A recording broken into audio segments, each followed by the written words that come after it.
নমস্কার বন্ধুরা, Namita village kitchen of ফুডে সকলকে স্বাগতম। আজ আমি আপনাদের সঙ্গে শেয়ার করব পিঠের রেসিপি। আজ আমি ভাজাপুর বানিয়ে আপনাদের দেখাবো। আশা করছি এই ভাজাপুরের রেসিপিটা আপনাদের ভালো লাগবে। আর পুরো রেসিপিটা কিন্তু দেখবার অনুরোধ রইল। আর রেসিপিটা ভালো লাগলে অবশ্যই লাইক, শেয়ার, কমেন্ট করতে ভুলবেন না। আর চ্যানেলটাকে যদি সাবস্ক্রাইব করে না থাকেন, অবশ্যই বন্ধুরা চ্যানেলটাকে সাবস্ক্রাইব করে পাশে থাকবার অনুরোধ রইল। তাহলে চলুন এবার আমি রেসিপিটা শুরু করি। প্রথমে আমি ময়দার ডো তৈরি করে নেব। তার জন্য বেলার মধ্যে আমি ময়দা নিয়ে নিয়েছি। ময়দাটা কিন্তু আমি পরিমাণ মতো নিয়ে নিয়েছি। এবার দিয়ে দিচ্ছি পরিমাণ মতো লবণ। লবণটা স্বাদ অনুযায়ী দিয়ে দেবেন। এবার দিয়ে দিচ্ছি চিনি। পিঠেগুলো যাতে মুচমুচে হয় তার জন্য কিন্তু আমি চিনি দিচ্ছি, এতে মুচমুচে হবে পিঠেগুলো। এবার ভালো করে সব কিছুকে ময়দার সঙ্গে মিশিয়ে নেব। ময়দার সঙ্গে ভালো করে মিশিয়ে নিয়েছি। এবার দিয়ে দিচ্ছি সাদা তেল। তেলটা আমি পরিমাণ মতন দিয়ে দিলাম। এবার ভালো করে মিশিয়ে ময়ানটা তৈরি করে নেব। ময়দাকে এভাবে চেপে চেপে কিন্তু আমি ময়ানটা তৈরি করে নিচ্ছি। ময়দার ময়ানটাকে আমি কিন্তু একদম ভালো করে তৈরি করে নিয়েছি। ময়ানটা হয়ে গেছে কি করে বুঝবেন? যখনই এভাবে হাতের মুঠোর মধ্যে চলে আসবে তখনই বুঝতে হবে যে ময়ানটা তৈরি হয়ে গেছে। এবার আমি ডো বানিয়ে নেব। তার জন্য পরিমাণ মতন জল দিয়ে দিচ্ছি। জল দিয়ে কিন্তু ডোটাকে তৈরি করে নেব। আর ডোটাকে কিন্তু খুব বেশি শক্ত করব না, আবার একদম নরম করব না, মাঝারিভাবে তৈরি করে নেব। ডোটাকে আমি তৈরি করে নিয়েছি। ডোটাকে আমি কিভাবে বানিয়েছি দেখুন। একদম কিন্তু শক্ত করিনি, আবার একদম নরম করিনি, এইভাবে বানিয়ে নিয়েছি। ভাজাপুর বানানোর জন্য আগে থেকে একটা আমি পুর তৈরি করে নিয়েছি। এটা আমি নারকেলের পুর নিয়েছি, আপনারা চাইলে যে কোনো পুর নিতে পারেন। এবার পিঠের জন্য আমি লেচি তৈরি করে নেব। লেচিগুলোকে কিন্তু খুব বেশি বড় করব না, আবার একদম মাঝারি করব না।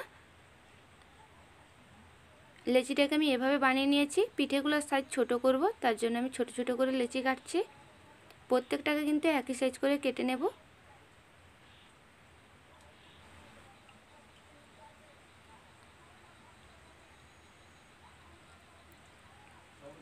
সবগুলো লেচিকে আমি কেটে নিয়েছি। সবগুলো লেচি কাটা হয়ে গেছে।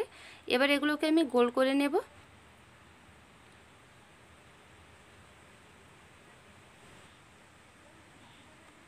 সবগুলো লেচিকে কিন্তু আমি গোল করে নিয়েছি। একটা লেচি নিয়ে নিয়েছি, এটাকে আমি গুঁড়ি দিয়ে বেলে নেব। আমি গুঁড়ি দিয়ে বেলছি সুবিধার জন্য, আপনারা চাইলে তেল দিয়েও বেলে নিতে পারেন। এবার এটাকে লুচির মতন করে বেলে নেব। খুব বেশি পাতলা করব না, আর খুব বেশি মোটা করব না, মাঝারিই করে নেব। এটাকে আমি লুচির মতন করে বেলে নিয়েছি। খুব বেশি মোটা করে নিই, আবার একদম পাতলা করে নিই। এভাবে বাকিগুলোকেও বেলে নেব। সবগুলোকে আমি বেলে নিয়েছি, একসঙ্গেই বেলে নিয়েছি সুবিধার জন্য। এবার পিঠে আমি বানিয়ে নেব। একটা লুচি নিয়ে নিয়েছি। এবার পুর দিয়ে দেব। পুরটাকে কিন্তু আমি এক সাইড ধরে দিচ্ছি, পুরোটাই দিচ্ছি না। এটা সুবিধার জন্য এক সাইড করে কিন্তু দিয়ে দিতে হবে। পুরটা আমার দেওয়া হয়ে গেছে। এবার এটাকে মুড়ে নেব। যেভাবে পুলি পিঠা বানানোর সময় মুড়ি, সেভাবে কিন্তু মুড়ে নেব। ভালো করে কিন্তু পিঠাটার মুখ বন্ধ করে দিতে হবে, নাহলে ভাজবার সময় পুরটা বেরিয়ে আসতে পারে। তার জন্য একদম ভালো করে কিন্তু মুখটা বন্ধ করে দেব। ভালো করে কিন্তু আমি চেপে দিয়েছি। এবার পিঠেটাকে দেখতে সুন্দর লাগার জন্য একটু ডিজাইন করে দিচ্ছি, এতে পিঠেটাকে দেখতে সুন্দর লাগবে। আপনারা না চাইলে ডিজাইন নাও করতে পারেন, যেটাই সুবিধা সেটাই কিন্তু করবেন। পিঠেগুলোকে এভাবে ডিজাইন করলে একটু সময় লাগে ঠিক, কিন্তু দেখতে খুব সুন্দর লাগে। তার জন্য আমি একটু সময় নিয়ে বানিয়ে নিচ্ছি।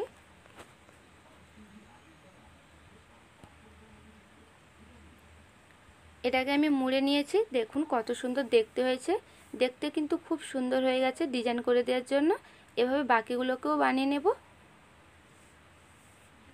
আর এখনও পর্যন্ত যদি চ্যানেলটিকে সাবস্ক্রাইব করে না থাকেন, তাহলে অবশ্যই বন্ধুরা চ্যানেলটিকে সাবস্ক্রাইব করে পাশে থাকবার অনুরোধ রইল।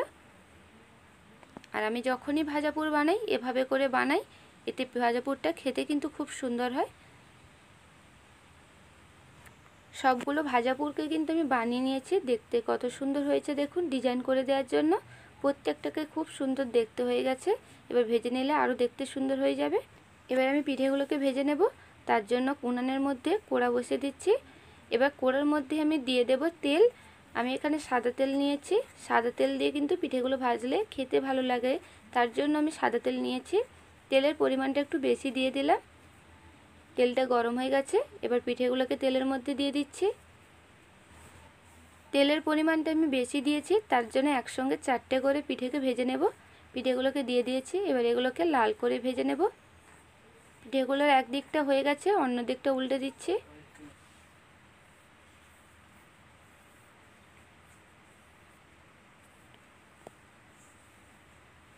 পিঠেগুলোকে আমি উল্টে দিয়েছি, এবার এগুলোকে ভেজে নেব।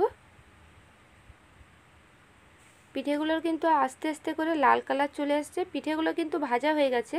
এবার লাল রঙের করে নেব, এতে পিঠেগুলোকে দেখতে ভালো লাগবে আর একদম কিন্তু মুচমুচে হয়ে যাবে, তার জন্য লাল রঙ করে নেব। পিঠেগুলোকে আমি লাল লাল করে কিন্তু ভেজে নিয়েছি আর কালারটাও কিন্তু খুব সুন্দর চলে এসছে। পিঠেগুলো কিন্তু আমার ভাজা হয়ে গেছে, এবার এগুলোকে ছেঁকে তুলে নেব। এইভাবে কিন্তু আমি বাকিগুলোকেও ভেজে নেব।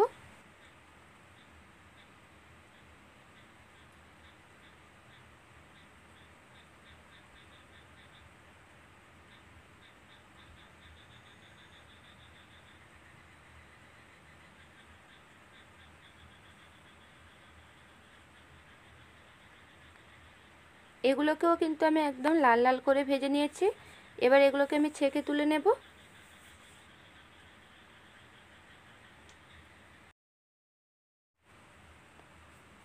আর কয়েকটা পিঠে ভাজতে বাকি আছে, সেগুলো ভাজা হলে কিন্তু আমার সবগুলো ভাজা হয়ে যাবে। এগুলোকেও কিন্তু আমি একইভাবে করে ভেজে নেব। এগুলোকে আমি দিয়ে দিচ্ছি। সবগুলো পিঠেকে কিন্তু আমি ভেজে নিয়েছি। পিঠেগুলোকে দেখতে কত সুন্দর হয়ে গেছে দেখুন, কালারটা কিন্তু খুব সুন্দর চলে এসছে আর পিঠেগুলোও কিন্তু খুব সুন্দর হয়ে ভাজা হয়ে গেছে। একটা ভেঙে দেখাচ্ছি কতটা মুচমুচে হয়েছে দেখুন, খুব সুন্দর হয়ে কিন্তু ভাজা হয়ে গেছে। সবগুলো ভাজা পুরকে কিন্তু আমি একইভাবেই বানিয়ে নিচ্ছি। ভিডিওটি ভালো লাগলে অবশ্যই বন্ধুরা লাইক করবেন, বন্ধুদের সঙ্গে শেয়ার করবেন আর কেমন হয়েছে অবশ্যই কমেন্ট করে জানাবেন। ফিরে এসছি নতুন কোনো রেসিপি নিয়ে, ততক্ষণ আপনারা সুস্থ থাকবেন, ভালো থাকবেন। ধন্যবাদ।